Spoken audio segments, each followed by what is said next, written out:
Lab 3, black holes. This experiment consists of two parts. Part 1 is estimating the mass of a black hole using gravitational force and the black hole's interaction with a star.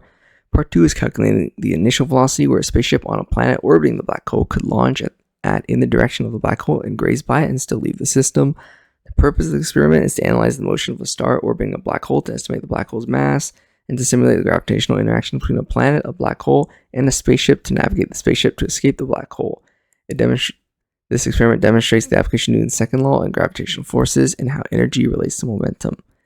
A quick overview of the results was that the mass of the black hole is found to be 9.427 e33 kilograms, and the velocity for the spaceship to escape is the vector negative 3.5 e7 2 e6 0 meters per second. Physics principles used were the Newton's second law and gravitational force. Newton's second law states that net force is equal to change in momentum over a change in time. From that, we can derive net force is equal to the force parallel plus force perpendicular. We can also get the velocity update formula and the position update formula from that.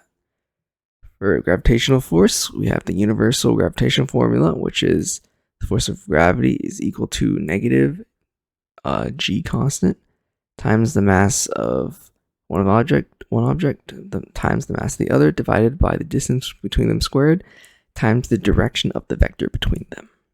Both parts of the experiment were done in GlowScript.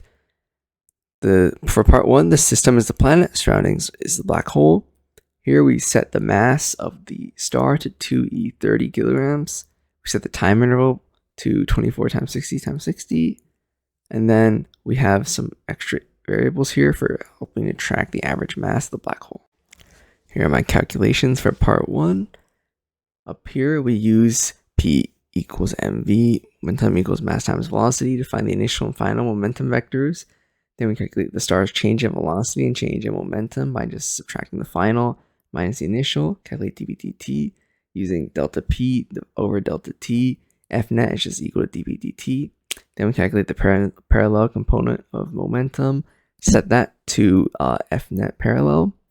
And then dB/dt perpendicular is just F net minus dB/dt parallel, which is just F net equals force parallel plus force perpendicular rearranged. So we set that to net force perpendicular, and then using the gravitational force formula, we calculate the mass of the black hole. So this is just the gravitational force formula rearranged. And then we add to the total of our mass of the black hole and the amount of times we've added to the mass of the black hole. So in our code, we also have some arrows to represent the forces acting on the system.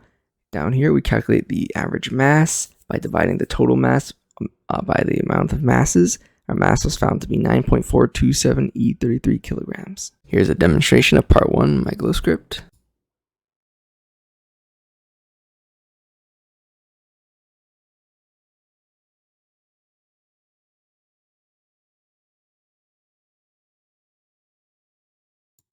For part 2, the initial conditions were that the system was the spaceship, the surroundings were the planet, and the black hole.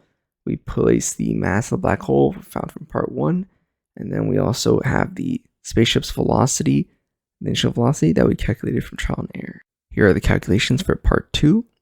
First, we calculated the forces acting on the planet using the universal gravitation formula, and then we calculated the forces acting on the spaceship using the universal gravitation formula.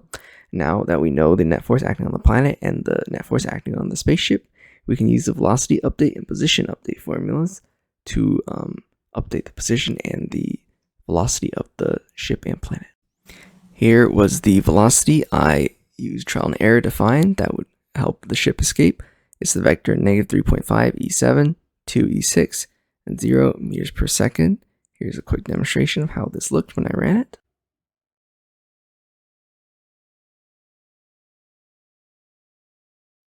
Some possible sources of error for part 1 were mistakes in my code and that my average mass may have been off since it was an average. And for part 2, there could have been mistakes in my code and the spaceship's initial velocity. There are so many velocities that could have worked because it was found using trial and error. What does it mean? How is the parallel and perpendicular components of net force different from the ones from rate and change? Well, the rate of change of momentum and the net force are the same thing. but both can be found using different methods. Net force can be found by summing all forces acting on a system, while the change in momentum can be found by tracking the velocity of the system and the time. What if? What initial velocity would your spaceship need to have to go into orbit around the black hole? While using trial and error, I was able to find that the initial velocity needed was the vector negative 0.7e6, 9e6, 0 meters per second, and this is how it looked when I ran it. Thanks for watching.